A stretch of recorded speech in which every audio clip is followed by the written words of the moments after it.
Assalomu alaykum futbol muxlislari. Bugun sizlar bilan futbol olamidagi eng so'nggi yangiliklar bilan tanishib chiqamiz. Agar kanalimizga obuna bo'lmagan bo'lsangiz, obuna bo'ling va ushbu videoga kanalimiz rivoji uchun like bosishni unutmang. Xorij chempionatlarida to'p so'rayotgan o'zbekistonlik futbolchilar o'z klublari safida navbatdagi uchrashuvlarni o'tkazdi. Ayni paytda Angliya, Turkiya, Iron, Ozarbayjon va Birlashgan Arab Amirliklarida faoliyat olib borayotgan legionderlarimizning o'yinlariga nazar tashlaymiz. Dastlab Angliyadan boshlaymiz. Manchester City sharafini himoya qilayotgan Abduqodir Husanov uchun o'tgan hafta esda qolarli bo'ldi. Himoyachi o'z tug'ilgan kunini nishonladi.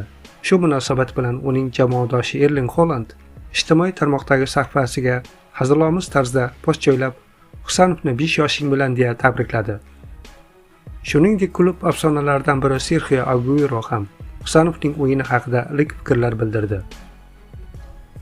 Biroq Angliya Premier Ligasining 28-turida Leedsga qarshi bahsda hamyurtimiz zaxirada qoldi. Uchrashuvda shaharliklar 1-0 hisobda g'alaba qozondi. So'nggi o'yinlarda Josep Guardiola markaziy himoyada Gihi va Dias juftligiga ko'proq ishonch bildirmoqda. Endi Turkiyaga o'tamiz. Istanbul Başakşehir safida harakat qilayotgan Abbosbek Fayzullayev va Eldor Shomurodov Turkiya Superligasining 24-turi doirasida Konyasporga qarshi uchrashuvni asosiy tarkibda boshladi. Bahs 2-0 hisobida Başakşehir foydasiga yakunlandi.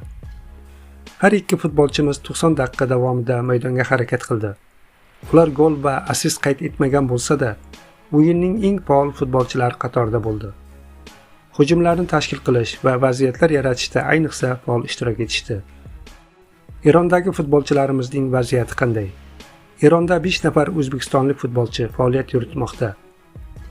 Rustam Ashirmatov va Jaloliddin Masharipov to'p so'rayotgan Istiqlol 27-fevral kuni navbatdagi bahsda Fire Sipasi ustidan 2-1 hisobda g'alaba qozondi.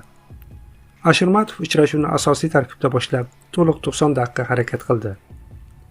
28-fevraldan boshlab mamlakatdagi siyosiy vaziyat keskinlashgani sababli chempionat vaqtincha to'xtatildi.